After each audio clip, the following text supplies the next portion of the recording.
নমস্কার বন্ধুরা, ভ্রমণের চ্যানেলে আপনাদের সবাইকে স্বাগত জানাই। আজ আমি বানাবো পাও ভাজি। চলুন বন্ধুরা তাড়াতাড়ি দেখে নিই। প্রথমে কড়াই গরম হলে বাটার আর তেল দিয়ে গোটা জিরে দিয়ে দেব। ছোট করে কেটে রাখা পেঁয়াজ একটু নাড়াচাড়া করে কাঁচা লঙ্কা আদা রসুন দিয়ে কড়াইতে ভালো করে নেড়ে নেব। পেঁয়াজ ভাজা হয়ে গেলে টমেটো পিউরি দিয়ে দেব।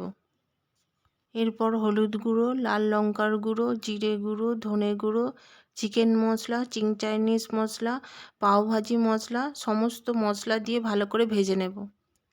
মশলা ভাজা হয়ে গেলে ফুলকপি, গাজর, বিনস, আলু, ক্যাপসিকাম, কড়াইশুঁটির কড়াই, স্বাদ মতো নুন দিয়ে ভালো করে নেড়ে নেব। ভাজা হয়ে গেলে প্রেসার কুকারে দিয়ে কুসুম গরম জল সেদ্ধ হওয়ার জন্য 4টে হুইসেল দিয়ে দেব। সেদ্ধ হয়ে গেলে প্রেসার কুকার থেকে বার করে ম্যাশ করে নেব। ঘন ঘন হয়ে গেলে ধনেপাতা দিয়ে দেব। আমি যে সহজ পদ্ধতিতে বানিয়েছি আপনারাও বানান আর আমাকে কমেন্ট করুন কেমন হলো। লাইক, শেয়ার, সাবস্ক্রাইব করতে ভুলবেন না। আবার দেখা হবে নতুন কোনো রেসিপির সাথে। ততক্ষণ ভালো থাকুন, সুস্থ থাকুন।